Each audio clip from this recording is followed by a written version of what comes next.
Pemerintah mengupayakan percepatan vaksinasi COVID-19, tak hanya di puskesmas dan rumah sakit, dengan membuka sentra vaksinasi massal. Di Balai BPOM Palembang salah satunya, Jumat kemarin digelar vaksinasi massal untuk dosis kedua. Vaksinasi ini menarget 530 peserta yang merupakan warga sekitar.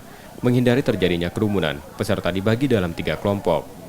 Pemberian vaksin Sinovac ini dilakukan bersama Dinas Kesehatan Kota Palembang yang mengerahkan petugas dari 3 puskesmas. Sebelumnya vaksin dosis pertama diberikan pada 27 Agustus lalu.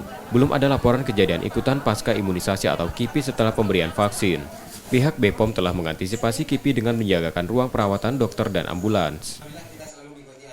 Dari 530 yang terdaftar ini, itu kami bagi menjadi 3 kelompok atau 3 klaster. Di samping mereka menunggu observasi, alhamdulillah tahun yang bulan lalu tanggal 27 Agustus tidak satu pun terjadi KIPI.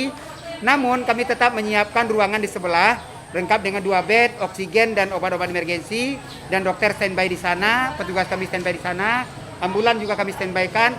Alhamdulillah sampai detik ini tidak ada terjadi KIPI. Hingga 23 September, cakupan vaksinasi di Palembang mencapai 44,7% untuk dosis pertama dan 26,8% untuk dosis kedua. Pemerintah Kota Palembang menargetkan vaksinasi 70% bisa tercapai di akhir tahun ini. M. Rizky Nurmizan, Purwantoro, Kompas TV, Palembang, Sumatera Selatan.